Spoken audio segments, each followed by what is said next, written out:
Episode की शुरुआत में योनजे और यूनवू दोनों के दोनों एक दूसरे के साथ सोए हुए हैं, जहाँ पे वे दोनों जगे हुए, इसलिए वे जो धीरे धीरे एक दूसरे से अलग हो जाते हैं और दोनों मन में ही सोचते हैं कि यह स्वाभाविक है। जिसके बाद वे दोनों एक साथ ही उठते हैं और ऐसे एक्टिंग करते हैं जैसे कि उन दोनों के बीच कुछ हुआ ही ना हो और वे दोनों एक दूसरे के साथ सोने के बारे में जानते ही ना हो। जिसके बाद योनजे अपने कॉफी कैफ पहुंच जाता है, जहाँ पे दो न्यू लवली कपल्स एक दूसरे को प्रपोज कर रहे थे। यह योनजे और टाई दोनों एक दूसरे के साथ बैठ के देख रहे थे और वहीं पे राय भी उन दोनों को देखने के बाद अपने आप से ही बातें करने लगती है कि काश कोई लड़का उससे भी इस प्रकार से रिंग पहनाता और उससे भी डेटिंग करता। तब टाई कहता है कि अब वो उसके साथ डेटिंग करके रहेगा। जिसके बाद जब योनजे चेक करता है तो उसे याद आता है कि आज यूनवू का बर्थडे है। जिसके बाद वो रात में घर पे पहुंचता है और वो वहाँ पे एक बहुत ही बड़ा केक तैयार रखता है। जिसके बाद वो उसके ऊपर काफी सारी मोमबत्ती लगाता है और कहता है कि जब यूनवू आएगी तो उसके साथ केक काटेगा। वहीं पे हम यूनवू को देखते हैं जो कि ऑफिस से काम खत्म करने के बाद जब वहाँ से जाने लगती है, तब किम उसे आगे कहती है कि उसे कुछ जरूरी बातें करनी है। जिसके बाद वे दोनों पब में जाते हैं और वहाँ पे किम उसे बताती है कि उसका ब्रेकअप रेयू के साथ हो गया है क्योंकि वो उसके साथ डेटिंग सही से नहीं कर पा रहा था और वो ये जानना चाहती है कि क्या यूनवू और किम दोनों एक दूसरे को डेटिंग कर रहे थे। यूनवू उसे सब कुछ बता देती है कि किस प्रकार से वे दोनों एक दूसरे के साथ डेटिंग कर रहे थे और दोनों ने एक दूसरे के साथ ब्रेकअप भी कर लिया। यह सुनने के बाद किम रोने लगती है क्योंकि वह रेयू के साथ डेटिंग कर रही थी और उसने उनके साथ ब्रेकअप कर लिया और वह यूनवू को कहती है कि उसके पास एक वजह बन गई है, रेयू के साथ ब्रेकअप कर सकती है और उसके बाद वो वहाँ से चली जाती है।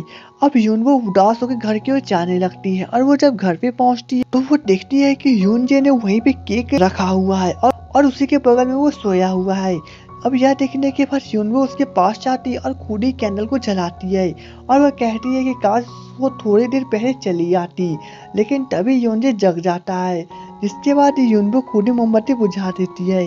अब यूनजे उसे कहता है कि कम से कम उसे जगाना तो चाहिए था ताकि वह मोमबत्ती को बुझाते हुए देख सके। अब यूनवू वहाँ पे केक काटती है, जिसके बाद वे दोनों वहाँ पे बैठे काफी समय तक बातें करते हैं और वहाँ पे केक और बर्थडे सेलिब्रेट करते हैं। अब नेक्स्ट डे जब किम अपने ऑफिस आती है तभी उससे अपने डेस्क पर एक काफी खूबसूरत कॉमिक बुक रखा होता है।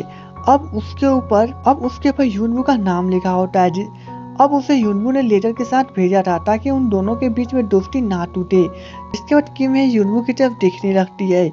अब यूनवू भी मुस्कुरा के वहाँ से जाने लगती है। वहीं पे हम योनजे को देखते हैं जो कि अपने कॉफी कैफ में बैठा होता है। तब राइमी वहाँ से गुड नाइट कहकर जाने लगती है, जिस पर टाई उसे बताता है कि वह राइमी को घर पे छोड़ने के लिए जाने वाला है और वह योनजे को बाय कहने के बाद चला जाता है। अब योनजे उन दोनों को देखने काफी उदास हो जाता है, जिसके बाद वो रिंग्स को अपने हाथ में रखकर यूनवू की बातों को याद करने लगता है कि किस प्रकार से उसने कहा था कि वह रेयू को काफी ज्यादा पसंद करती है, लेकिन उसने ब्रेकअप कर लिया और यह बात सोच के वह काफी उदास हो रहा था। लेकिन तभी सामने के गेट से रेयू चला आता है और वो कहता है कि उसे कुछ जरूरी बातें करनी है। अब वे दोनों भी पब में पहुंचते हैं, जहाँ पे रेयू ड्रिंकिंग करते हुए यूनजे से पूछता है कि उसका और यूनवू के बीच में कौन सा रिश्ता है। तब यूनजे उसे बताता है कि उन दोनों के बीच में कोई भी रिश्ता नहीं है, वे दोनों सिर्फ फ्रेंड्स है और वो उन दोनों अंगूठी को उसके सामने रख देता है। अब रेयू यह देखने के बाद पूछता है कि उसके पास अंगूठी कैसे आए। तब यूनजे उसे सब कुछ बता देता है कि किस प्रकार से यूनवू आज भी उससे प्यार करती है और वो चाहती है कि रेयू एक दिन उसकी जिंदगी में वापस चला आए। अब रेयू यह सुनने के बाद काफी उदास होता है। वहीं पे हम यूनवू को देखते हैं जो कि एक जूते की दुकान में पहुंची हुई है और वो वहाँ पे कई सारे जूतों को खुद ही पहन कर ट्राई करती है ताकि वो योनजे के लिए एक जूते को गिफ्ट में पैक करवा सके।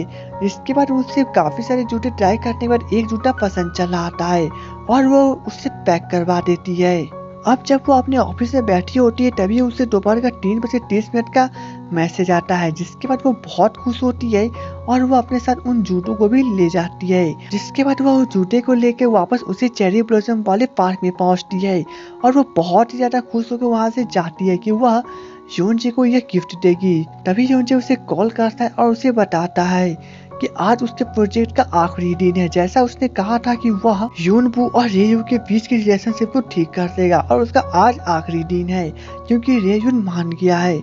अब यह सुनने के बाद यूनबू तो काफी उदास हो जाती है क्योंकि वह कहीं न कहीं यून जैसे प्यार करने लगी थी और उसे पसंद करने लगी थी।